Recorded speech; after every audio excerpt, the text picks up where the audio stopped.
이런 내용이고요. 근데 이건 좀 재밌는 얘기인데 이제부터 이제부터 앞에 거는 제 약간 완전 주관이었어요. 이거는 그래도 제가 그 객관적인 어떤 그런 자료를 기반으로 제가 만든 건데요. 뭐냐 수능 성적표를 제가 왜 수능 하냐면 그건 이따 말씀드릴게요. 그러니까 수능 성적표를 받아보게 되면 크게 먼저 우리 엄마 나 2개 틀렸어, 3개 틀렸어 이런 것들은 존재하지 않습니다.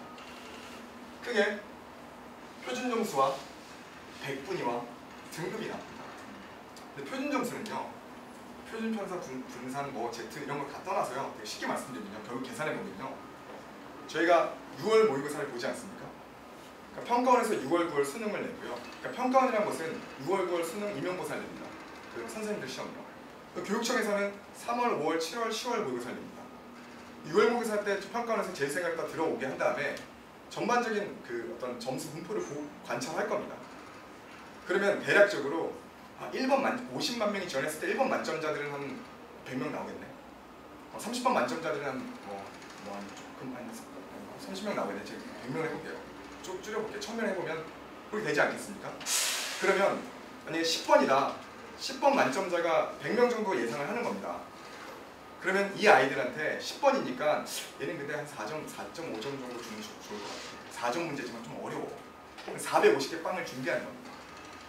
근데 예상보다 만약에 얘가 정말 만점자가 100명이 나왔다 그러면 4.5개 가져가는데 어려워가지고 상대적으로 그의 응시자들이 시험 봤는데 어려워가지고 한 50명 나왔다 그러면 빵 9개 가져갑니다. 각 문제별로 그런 빵들이 모였을 때 가져가는 점수가 표준 점수입니다. 즉 응시자들 간에 어떤 상대적인 그 시험 현장에서 상대적인 편차를 갖다가 반영해 주자는 거죠. 이걸 다 수식으로 저는 그렇게 해석을 하고 있습니다. 이게 바로 표준 점수입니다. 그럼 각 과목별로 표준 점수가 쫙 나옵니다. 그러면 등수가 나오겠죠. 근데 그래도 우리나라 100분위를 갖다 등수가 나오는데 100분위 수점 둘째 자리까지 얘기를 하니까 아마 동점자가 있을 것 같다는 생각이 듭니다. 50만 명 정도 되니까요.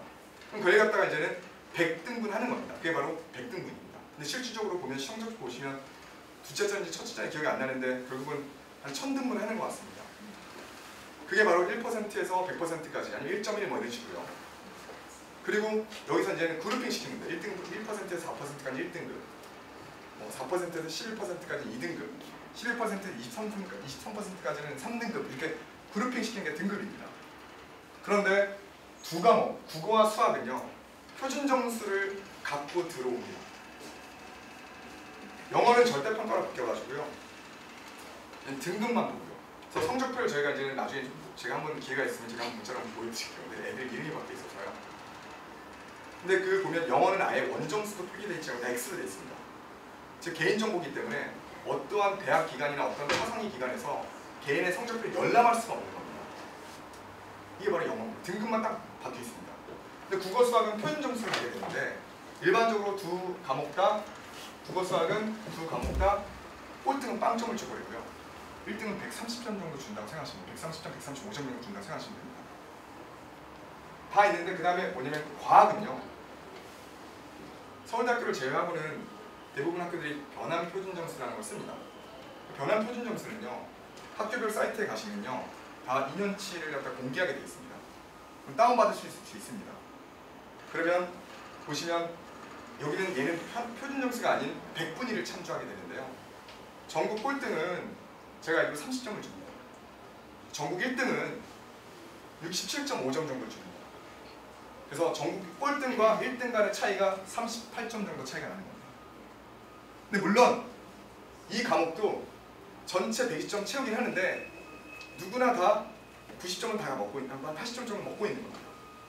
근데 정시라는 것들은 결국은 내가 가져가게 될 최종 학교별 점수를 갖다가 내가 총점을 갖고 놓고 지원자별로 나열을 시켜서 무식하게 끊는 거지 않습니까? 결과적으로는 모든 아이가 여기서 똑같이 30점을 가졌다 그러면 내가 30점을 받았다는 것 자체는 의미가 없는 거예요. 그래서 탐구 과목이 사실은 거의 의미가 없습니다. 사실은. 그래서 수학은 130점, 국어 130점 그대로 가져가게 되고요. 과학들은 전국 1등과 꼴등이 한 과목당 38점이니까 즉 곱하기 2하면 거의 한 80점 좀 안 되겠지만 한 76점 정도 가져가게 되는 겁니다. 자, 이게 바로 수능 점수의 팩트입니다.